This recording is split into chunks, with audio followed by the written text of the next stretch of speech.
നിങ്ങളുടെ favourite shows ഇനി ഒരിക്കലും മിസ്സാവില്ല. ഇപ്പോൾ C5 കാണും നിങ്ങളുടെ ഫേവറേറ്റ് ഷോസ് തികച്ചും സൗജന്യമായി.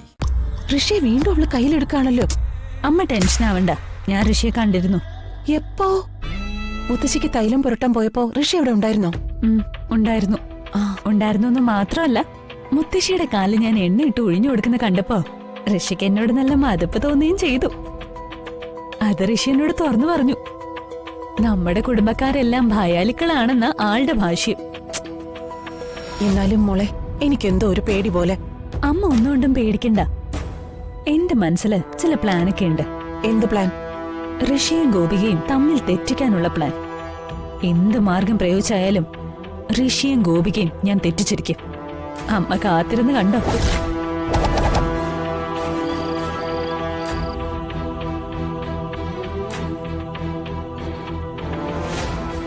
ഞാനൊരു കാര്യം ചോദിച്ചാ ഗോപിക സത്യം പറയണം. ആ ഋഷി എന്തിനാ നിനക്ക് വേണ്ടി ഹെൽപ്പൊക്കെ ചെയ്യുന്നേ? നീ അനീഷേട്ടന്റെ കാര്യം പറഞ്ഞപ്പോ ഉടനെ എന്തിനാ അയാൾ അനീഷേട്ടന് ജോലി കൊടുക്കാന്ന് സമ്മതിച്ചത്? അതിന് മാത്രം നിങ്ങൾ തമ്മിൽ എന്താ ബന്ധം? ഓ, ഇതായിരുന്നോ കാര്യം? ഞാൻ കരുതി എന്തോ തല പോകുന്ന വിഷയമായിരിക്കും. നീ ഞാൻ ചോദിച്ചതിന് മറുപടി പറയേ. നിനക്ക് ഇത്രയൊക്കെ ഫേവർ ചെയ്യാൻ വേണ്ടി നിങ്ങൾ തമ്മിൽ എന്താ ബന്ധമെന്ന്? എന്റെ പൊന്ന് ചേച്ചി, ചേച്ചി എന്നെ ഇങ്ങനെയാണോ മനസ്സിലാക്കി വെച്ചിരിക്കുന്നത്? ദേ, ഞാൻ തുറന്നു പറഞ്ഞേക്കാം, ഞങ്ങൾ തമ്മിൽ ചേച്ചി കരുതുന്ന പോലെ യാതൊരു ബന്ധവുമില്ല. പിന്നെ അയാൾ ഈ ചെയ്യുന്ന സഹായം, അതിന്റെ അർത്ഥം എന്താ മോളെ? ചേച്ചി, അതിനൊരു കാരണമുണ്ട്. ഞാനൊരു വലിയ ബിസിനസ് അല്ലേ ഋഷി സാറിന് വേണ്ടി സെറ്റപ്പ് ചെയ്ത് കൊടുത്തത്. അപ്പോ അതിന്റെ ഒരു സന്തോഷത്തിന് അയാൾ എനിക്കൊരു തുക കമ്മീഷനായിട്ട് ഓഫർ ചെയ്തു.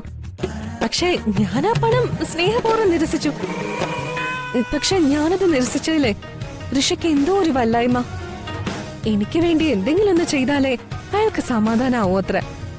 അപ്പൊ അന്നേരമാണ് എനിക്ക് അനീഷേട്ടന്റെ ജോലിക്കാരി ഓർമ്മ വന്നത്. പിന്നെ ഒന്നും നോക്കിയില്ല, അപ്പൊ തന്നെ ഞാൻ ചോദിച്ചു, അനീഷേട്ടന് ഒരു ജോലി കൊടുക്കാൻ പറ്റുമോന്ന്. ചോദിച്ചപ്പോ തന്നെ ഋഷി സാർ ഹാപ്പിയാ. ഉടനെ തന്നെ അനീഷേട്ടന്റെ ബയോഡേറ്റയും മറ്റും അയച്ചു കൊടുക്കാൻ പറഞ്ഞു. അതാ നടന്നത്. അല്ലാതെ ഞങ്ങൾ തമ്മിൽ പ്രത്യേകിച്ച് വേറെ ബന്ധമൊന്നുമില്ല. ഉറപ്പാണല്ലോ അല്ലേ? ചേച്ചിക്ക് ഇപ്പോഴും സംശയം മാറിയില്ലേ? മോളെ, നിന്നെ എന്റെ കയ്യിൽ ഏൽപ്പിച്ചിട്ടാ അമ്മ ഗൾഫിലേക്ക് പോകുന്നത്. അതുകൊണ്ട് തന്നെ എനിക്കിപ്പോ നിന്റെ ചേച്ചിയുടെ സ്ഥാനം മാത്രമല്ല, അമ്മയുടെ സ്ഥാനം കൂടിയുണ്ട്. അതാ ഞാനിങ്ങനെ ഓരോന്നായി എടുത്ത് ചോദിക്കുന്നത്. എനിക്കൊന്നേ പറയാനുള്ളൂ, അമ്മ നാട്ടിൽ വരുമ്പോ അമ്മയുടെ മുൻപിൽ ഉത്തരവില്ലാതെ നിൽക്കാനുള്ളൊരവസ്ഥ നീ ഈ ചേച്ചിക്ക് ഉണ്ടാക്കരുത്.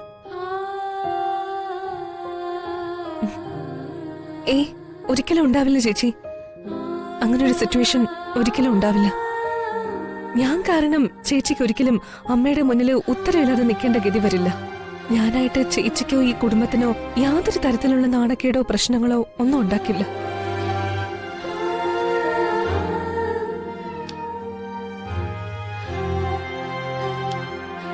ഉറപ്പ്.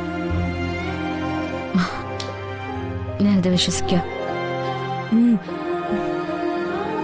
നേരെ ഇത്രേ, വാ പോയി കിടക്കാം. ഞാൻ വന്നോളാം ചേച്ചി.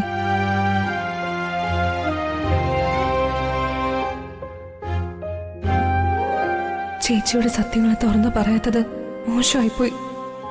സന്ദർഭം ഒത്തുവരട്ടെ, എല്ലാ കാര്യങ്ങളും ചേച്ചിയോട് മറച്ചു വെക്കാതെ പറയണം.